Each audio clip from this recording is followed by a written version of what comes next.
as we have studied that during cardiac cycle, we will study the pressure changes during the cardiac cycle and the volume changes during cardiac cycle. So let's study the pressure change.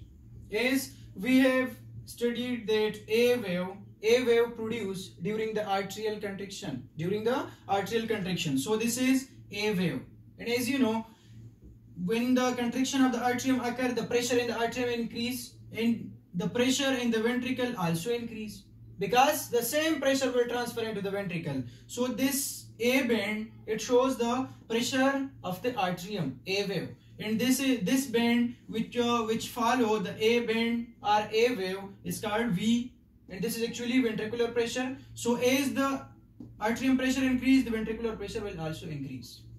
This is actually, this waves will produce during arterial contraction.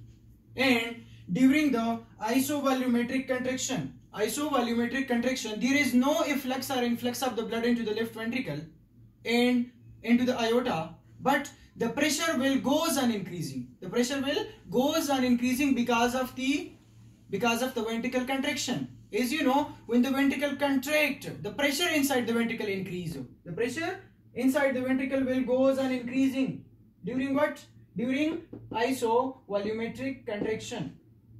Although there is no influx of the blood into the left ventricle, there is no efflux of the blood into the aorta, but during contraction the pressure automatically increases in ventricles. So the graph will move on increasing. After that, the next stage is what? Rapid ventricular ejection. During rapid ventricular ejection, as you know, the blood ejects into the aorta, but still the ventricles are on contraction, contracting. So the pressure will increase. The graph will goes on increasing. After that, when after the rapid ventricular ejection, there is slow ventricular ejection stage. The concentration of the blood in the ventricles will decrease. So the pressure will fall down. The pressure will fall down, or the pressure will goes on decreasing. And as you know, during isovolumetric relaxation, there is no influx of the blood into the ventricles and efflux of the blood into the aorta. But as they are relaxing, as the ventricle are relaxing, so the pressure inside will further fall down. The pressure will fall down. So this graph will goes downward.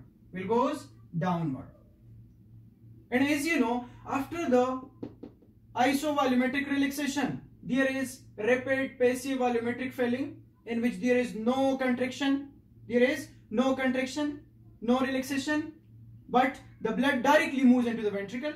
The blood, in the next stage, the blood directly moves from the lungs into the ventricle. So there is no contraction, no relaxation. So we can see the straight line shows that there is no pressure change during the rapid passive volumetric filling or slow passive ventricle filling. Ventricles filling, there is no pressure change. Now this was the pressure changes during a complete cardiac cycle. And after that, the next stage will be what? Atrial contraction. So again, the graph will start from here and it will move like this. It's okay? After that, we will study pressure changes. What? Pressure changes, as you know, pressure change we have studied. Volume changes. This graph. The red graph shows volume changes during one cardiac cycle. As you know, when the atrium contract, the blood will move into what? Ventricles. So the ventricles volume will increase or decrease? Increase. And after the ventricular contraction, the blood will move into what? Aorta. The volume of the aorta will goes on increasing. But after what? After the aortic wall is closed, the mitral wall is closed. Now the volume of the blood for some time it will remain constant. And when both walls closed, the volume of the blood will decrease. Like we can say during rapid ventricular ejection. Rapid ventricular ejection, the blood volume will decrease. And again, when the atrium contract, start from the beginning. When the atrium contract, the volume of the blood in the ventricles will goes on increasing. And again, increasing because of the blood efflux into the aorta. And again, it will for a moment, it will move straight because of no change in volume. Both were closed, so there is no change in the volume. And this is actually the volume changes during 1 or 2 cardiac cycle. It's all about the cardiac cycle. We will study the electrical phenomena in detail, or the sound impulses. Actually, the sound impulses. This was a little bit explanation. S1 sound, S2 sound. We will study sounds, electrical phenomena in next lecture, inshallah.